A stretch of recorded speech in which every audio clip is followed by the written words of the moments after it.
사비 niya, 여사님, 청소 필요 없고 그냥 문 앞에 피부만 놔두세요.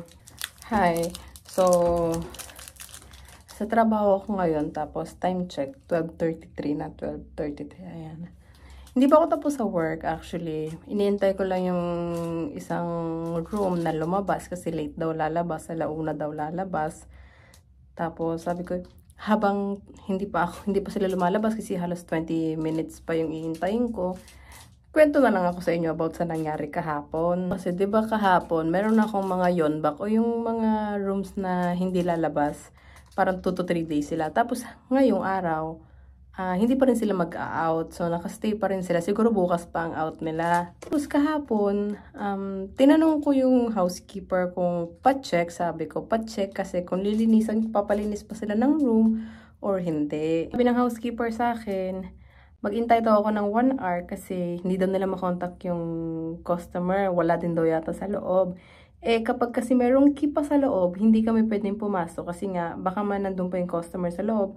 Kahit kumatok kami, baka magalit, mag-complain, ganun. 8 and 9, VIP yung parehas. Parehas na VIP sila. Mag-anak sila eh.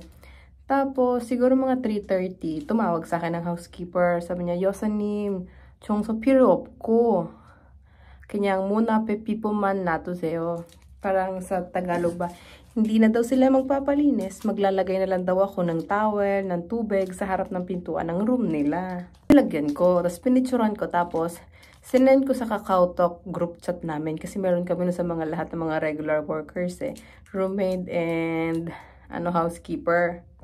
Ngayon, kinabukasan, ngayon yon, nung umaga, sa meeting namin, sinabi na, ba't hindi ko daw nilinisan yung dalawang yonbak. Yonbak kasi ang tawag namin dun eh.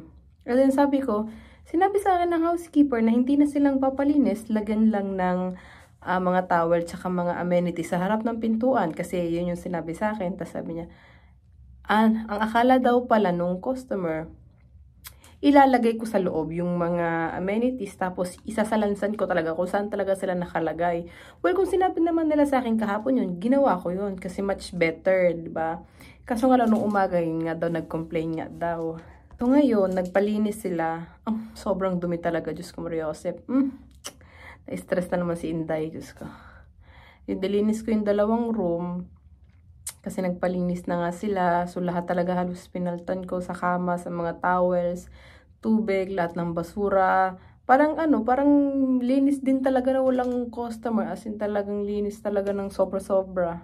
Lang yun sa mga complaint dito sa amin sa hotel na hindi naman araw-araw pero once a week siguro nararanasan namin yung ganun na minsan naman hindi nila alam na yung makeup room, sagit lang, yung nilalagay sa harap ng pintuan, sinasabit pa. Ito, makeup room, nagpapalinis sila. Do not disturb. Siyempre, hindi mo lilinisan kasi naka do not disturb. Minsan yung mga Koreans, they don't know how to read English, mga ganyan. Kahit gusto nila magpalinis, ang nalalagay nila, do not disturb. So kami, siyempre, hindi ko pwedeng galawin yan kahit katukin, hindi pwede. Kaya ang mangyayari yun, lalagay lang namin ng mga amenities sa harap ng pintuan. Kasi do not disturb nga. Nung nag-complain yung customer noon, ba't hindi ko daw nilinis yung room nila? Sabi, may picture ako, so may katibayan ako na naka-do not disturb. Kasi syempre, policy is policy. Tapos sabi nila, nagkamali lang daw sila, hindi daw nila alam. Sabi ko, wala akong magagawa kasi policy is policy. Baka pag pinasok ko yan, kahit naka-do not disturb yun. Tapos pag may nawala dyan, ako masisisi, diba?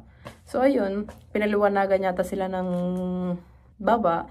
Tapos parang 20 to 10% discount yata sila. Parang gano'n, no? Hindi ko sure. Yun lang narinig ko.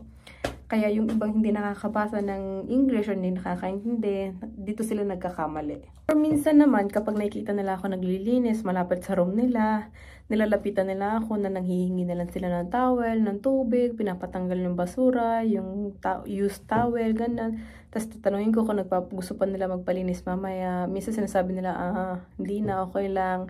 Mas okay yung ganun kasi at least alam ko sa sarili ko na hindi na sila papalinis. Yung iba naman, talaga sasabihin nila ako na pakilinis na lang po kasi ilalabas na sila. Pakilinis na lang. So alam ko, pagkatapos ng room na gagawin ko, sila nililinisan ko yung room nila, diba? Mas clear. Siyempre, wala naman tayo magagawa. Work is work, diba? Ito naman, yung mga shampoo, liquid soap na nilalagay namin sa mga room. 4 box siya sa binibigay sa amin. Tapos, pwede mo naman siyang hingiin sa mga housekeeper kung papadala ka dito. Ay, candy nga pala to, candy. Dadalan ka naman nila. Tapos, ikaw na lang yung magsasalansa. Naubusan na kasi ako.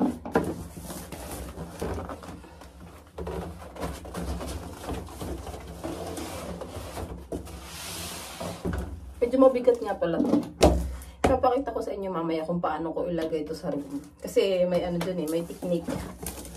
Hindi yung basta nilalagay na lang. Kasi din mo may ganun siya. Tapos may ganun. Pakita ko sa inyo mamaya. Customer nang dumating. Ayun. Foreigner. Time check, 2:14 na. Tapos na ako sa work. Tapos na ako sa trabaho. Kasi nalinis ko na lahat. Nagawa ko na lahat ng kailangan kong gawin. Nakapagtupi na din ako ng mga towels na gagamitin ko bukas. Naayos ko na din yung cart ko para bukas. Alas 5 pa kasi yung out namin. Pwede naman ako mag-early out kapag may gagawin ako sa labas. May kikitain ako, ganun. Or kapag trip ko lang. Dahil wala naman nga akong gagawin kasi nga may bowling kami mamayang 7:30. So, okay lang, matutulog muna ako. Kasi masakit talaga ang ulo ko kasi nga sinisipon ako at inuubo. Pero alam nyo naman nga, change of season na naman. So, ganun talaga ako kapag nagpapalit na ng panahon. Yun, madalas talagang inuubo, sinisipon ako. Or sa Korean is kamgi. Nan kamgi gollasong. Kung nagtataka pala kayo sa room na pinagtutulugan ko, ayan. Yan yung room. Ay, oh my God. Yung room na pala ito yung room na hindi lilinisan ngayong araw. Kahapon hindi din siya nalinisan, ngayon hindi din siya nalinisan. So, okay lang na dito kami magtambay, dito kami uminom ng kape, dito matulog, maligo, ganyan. Kasi hindi naman siya papasukan ng customer kasi nga hindi siya linis. Alam naman yan sa may lobby tsaka sa may housekeeper na na computer na to. Ang tawag namin is Mijung Bipang. Hindi siya lilinisan kahapon tsaka ngayon, so okay lang. See you later. Matutulog muna.